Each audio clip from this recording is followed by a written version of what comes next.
Hello, welcome to Ololufemi. This is your marriage and courtship prep class on TV. Today we are interviewing an amazing couple, Mr. and Mrs. Jimi and Lola Tewe. They've been married for 10 years, and for you, what we're interested in their story is how they got together and all the processes there and after before they are now Mr. and Mrs. The session is very enlightening, and I'm sure you have a great time. Right, I think that I met her for the first time. That was the first Sunday of September 2002. I used to attend a more popular church at that point in time, and in fact that was the third church that I'd attended. That's Kingswood Church, and that's where I met her. So I attend the first church because there's a fine girl I liked there, and she used to attend that church. When I realized she won't agree for me, I decided to move on. So I got to a more stable church. And so a friend of mine who was a youth corporate there with me invited me and said, "Oh, come to my church, I have a special program." I was like, no, I'm going to my church. But during the week, I guess I thought about it and I just had to change my mind. And so I said, "Oh, sure, I'll come to your church on Sunday." So I got there on Sunday. I remember the choir was singing and I was just looking at the choir and I saw this particular lady and she was fine. So I said, So I was still looking at her, that fine girl, and I just said, "Oh God, I'm sorry, we're in church, I'm here for you." And for the first time, and I'm not lying to you, I asked for a girl's phone number, right? So I asked for a number, and now she gave my number, then I asked for her address. I was feeling myself that, and then she says, "No, she's not." I said, it's fine, no problem at all. Eventually she gave it to me and all, and that's how we started, talking. So I remember then, I think at work she would call me, then I'll call her, and then when I got home, there's this call center near my house. Those days you have to go and stop at the business center to make a call and all that, because it's a cheaper option. And I remember that we'll talk for about 10 minutes, I'll call her. So we pretty much started talking, every day. She would burn her dad's credit, to call me. He called me several times. Then yeah. you could make, we had those phones that you could dial like that. So, and it was usually locked. So you tap, put it, tap tap, tap. it. So I used to tap, tap, tap. So when I was talking to my mother, I said, "Hello, Lola, Anyway, so that's how it was. And then one particular morning, it's a Sunday morning, I woke up. So I prayed the prayer to God. I said, "God, I like this girl. This is not a prayer of, Lord, let your will be done." Alone. So I said, "God, I like her. You see my heart, but I really want the best. There's a reason for this relationship. If it's married, let me know." And as soon as I prayed that prayer, I had this very strange peace, like real heavy, like peace, like, "Oh yeah, go ahead." So, and I said to myself, I'll call her during the day. So when it was time for me to call, I'm reaching out for the phone, and then the phone rings, the office line. So I picked the phone, I said, "Hello, good afternoon, Rich Consultant." And the person goes, "It's me, Lola." And "Oh, how are you? I'm just going to call you now." She says, "I want to ask you something." So I'm like, "Okay." She says, "Can I take you out on your birthday?" I'm like, "Eh?" So, all right. So I was like, on one condition, I now became a woman. On one condition, so I said that I'll take you out after, right? So we basically agreed, and on my birthday we went. It was a sweet sensation in Oba, nothing too fancy. So we're eating, I'd ordered the food, we're eating, and in the middle of the conversation, she just stopped and says, "So Jimmy, I want to ask you something." I'm like, "Yes." So she goes, "You think I don't say it?" All right. I can't remember. You can't remember, I can't forget. All right, so she says, "I don't know how you feel about me, but I know how I feel about you, and I think we need to talk about it." Really? Okay, so I started, so at that point, I had to declare my manifesto, declare my intentions and all that. She goes, "Okay, I've heard." And also said, "Let me think about it, generally and all this kind of thing." But she wasn't excited. It was a struggle to go through it. The conversations reduced. I'm like, "What's going on with this chick?" Because I asked you, what's up? But I remember then I went to Ibadan for Christmas, and I was having a particular meeting with some young men that I mentored at that point in time. And she called and said, she friend-zoned me, like, blah, blah, just like, "I think we should just be friends, the lines and all that." I'm like, "Okay, I've heard you." So because I found out he was from Ondo, it affected me a lot, a lot. I didn't want to marry an Ondo man. I had aunties that had gotten hooked to Ondo guys and were no longer married. So that for me was real. So it was part of the things, that were keeping me away from saying yes. But I said, let me do something last time. So I got to her house that day, and as her custom was, he wasn't answering me, she wasn't talking. So after I finished talking to every other person, I just said to her, "I'm going." She says, "Bye." I said, "No, walk into the gate." And there was something about my voice that made her look at me like, so she walked into the gate of the house. I said, "No, the gate of the estate." So I walked into the gate of the estate, quiet and all that. And when we got to the gate of the estate, I just turned and said to her, I said, "You know what? even if you want to push people away, don't lose true friends. I don't know what, I said something like that, and I turned around, I entered the bus, and I went home. But ladies, let me say something, we try to create something for ourselves. I want him to be tall, I want him to be this, I want him to do that. God might have the same person you want in another package. The question is, would you be willing to receive or accept the package? I had struggles, I struggled with it for like 8-10 months. I struggled with just the fact that it was dark, it was from Ondo, his parents were not together, but hey, his parents came back together. The Ondo didn't matter, the age didn't matter after a while, because I had to sit down and say, Lola, what exactly do you want in a home? Is he respectful? Does he respect you? Does he love you?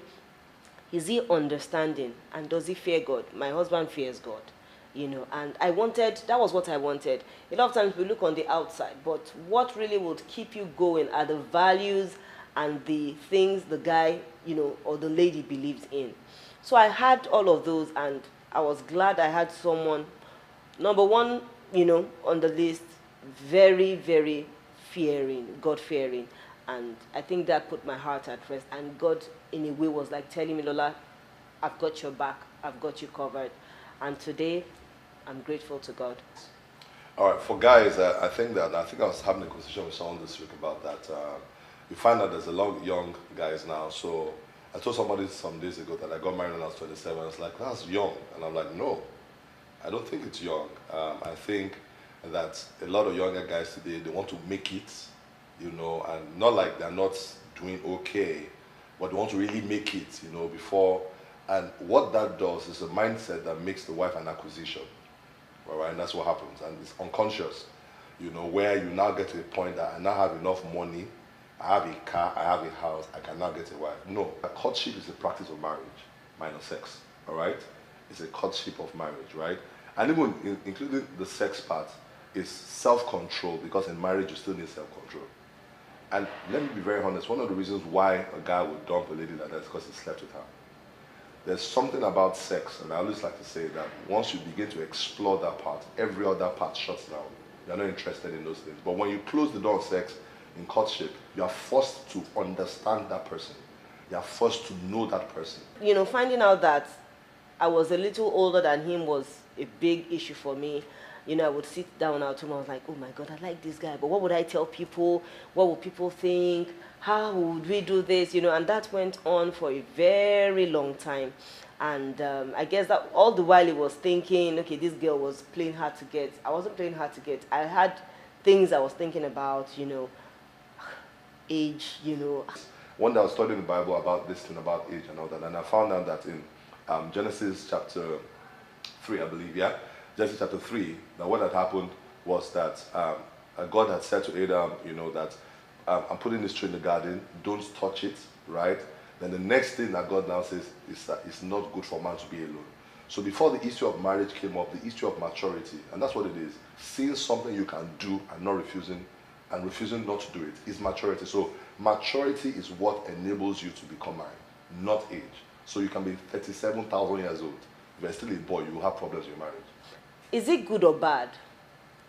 Valentine, to me, if it was done under the normal, just like having St. Patrick's Day, if it was done with enough sanity, context, yeah. I think it would be okay.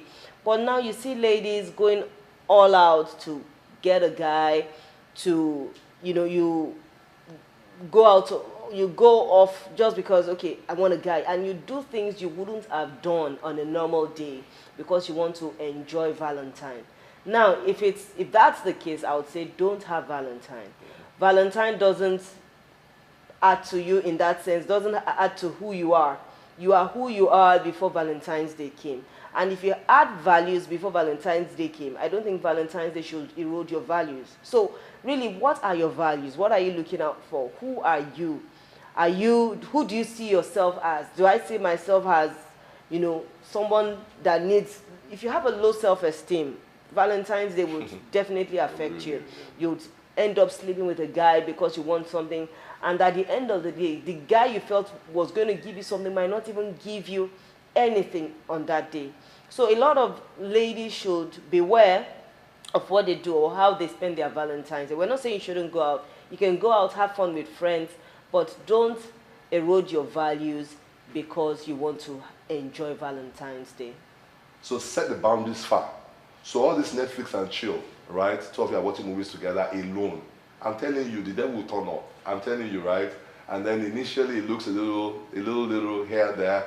And the way that sex is designed is that if I kiss you the first time, I mean, if that first time you feel like, wow, oh God, I'm sorry, you know, but inside of you are like, wow, that wasn't bad, that wasn't bad. But if you do it again, after a while you get bored. Then you want to do the next thing. Then you want to, and you just get it, the boy just say, I beg, let me go on. So I made up my mind, and we made up my mind to say no kissing. So the first time she got into my house, we dated for 2.5 years. And I'm not saying this as a saint. God help me. That days I'll see, I'll be like, Jesus, help me. You understand? I had those days and all that, you know, and that's when you need the grace of God. I tell you, if you train yourself to be sleeping with each other before marriage, you probably will train yourself to sleep with other people after marriage. Because when you now get married, and this way I'm going to, you will get to those points where sex can become boring. And what should happen in sex, you know, for marriage is you are meant to converse and now reinvent, all right? And make it more exciting. That's what you need to do. Not to say, I'm tired of having sex in marriage and all that. Let me go and look for something new outside. You need to reinvent and all that. And when you're not having the conversations, you will look for something outside if you're not careful. And if something outside comes to meet you, you are more likely to fall. What do you do during courtship? You go out a lot. You spend a lot of time knowing each other In open atmosphere. What we did was, like you said, we had some rules, and the church we attended at the time, and we still do now, you know, gave us some rules. You don't stay under the same roof with the same guy. You don't stay in a guy's house alone. You don't stay in a guy's house till 9 p.m. and you're wondering, maybe I should just pass the night here. Final words. Ladies need to calm down. You know, I talk to ladies a lot, and, you know, I have people tell me, Lola, I need this. If I don't do it now, it's going to leave me. If I don't, you know, and I always tell them, calm down. Calm down. Don't be in a hurry to get a guy. Don't be in a hurry to get married. You know, someone still told me, you don't understand. I'm 27, I'm 30. It doesn't matter. It's better you get it right than get in and want to jump out. So ladies, calm down. It looks like the right guy for you. Calm down. Don't make decisions in a haste. Don't make decisions that you would regret tomorrow. Don't make decisions because of what your friends are saying. Don't make decisions because of your fears. Don't make decisions because you feel, you know, I'm going to lose him. Calm down. Calm down. Take it easy. Get mentors and be free to open up. A lot of times we don't open up. You don't want people to know what's going on in your life. The earlier you open up and get help, the better. And at times, it's not as if we don't know what to do, but you just need, you know, counsel. You know, in knowing, okay, I've done this like this, or this is what I'm thinking about. What do you think? Get counsel and commit everything to God, and you'll be fine. The relationship you need first, before a man, is a relationship with God. Because that is what will keep your man. Trust me, it is not your capacity to have sex with a man that will keep your husband. It's his ability to fear God, and then your ability to pray for him also that matters. So build your own personal relationship with God, number one. Number two, I like to tell you that there's nothing really as attractive as a woman that is pursuing her purpose, all right? It's very attractive to a man. A woman that looks like a liability is not attractive compared to one that is an asset. The liability is one that takes, one is one that gives. You things to you. So for ladies, I like to say to you that, look, you know, be the best version of you, all right? Like my wife said, you know, invest in yourself, you know, develop the 3 dimensions of your life, your spiritual life, your mental and emotional, and that's soul, how you think, you know, your capacity to think and all that. One of the things that puts me off from a lady is a lady that is not very bright. All right? For men, I think that my one final word to you is the biggest concern right now is about responsibility. Right now, Yoruba men are called Yoruba demons, right? Okay, and that really is because they say they enter a woman's life and they scatter the woman's life. And that shouldn't be the testimony of a man. The strength of a man is not in the ability to go around spreading the sperm around. It's his ability to have it and keep it to himself. It takes a stronger man to be celibate if he's not married, all right, yet, all right, than a man that goes around. It's a weak man that goes around, you know, sleeping around with anything that moves around. Trust me, he's not a strong man, okay? And so your ability to be like that, to be focused, to be able to become a person that people aspire to. You know, the Bible says about wives should submit to their husbands, but a woman will only submit to a man that she respects. So if you don't earn, and they say respect must be earned, then that's the truth about it.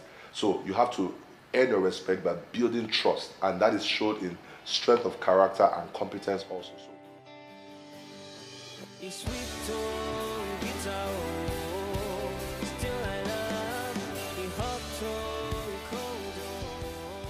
Hello, welcome to the expert segment of the Ololufemi TV show. My name is Jimi and Lola Tewe, and I am popularly called Mr. Legend. I am a relationship coach. Today I want to talk on how to love. What is really love? What is love in its real sense? How do we love?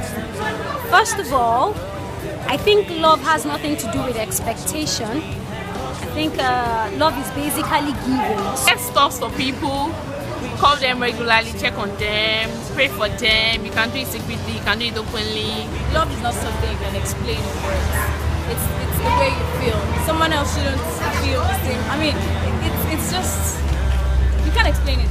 And as Christians, we must ask ourselves, who is really love? Who simplified, who exemplified love? What did you do for God to love you? Was it because you were beautiful, you were handsome, you spoke intelligently, you had an amazing hair, or you had a very curvy figure, or you were just an amazing person? Did you ever do something to qualify for His love? The truth is, you did not do anything to qualify for that love. And in our whole love relationship on earth with the man and the woman, a lot of the times we expect the man to be very beautiful, we expect the man to be very handsome, or the woman to have some certain shape or certain qualities. Now, these qualities are not bad, but we must understand that these things are not love in themselves. They may aid love, but they are not love. That's what I'm trying to pass across to you. If it was because of all the things that you did that Christ loved you, a lot of us would not qualify.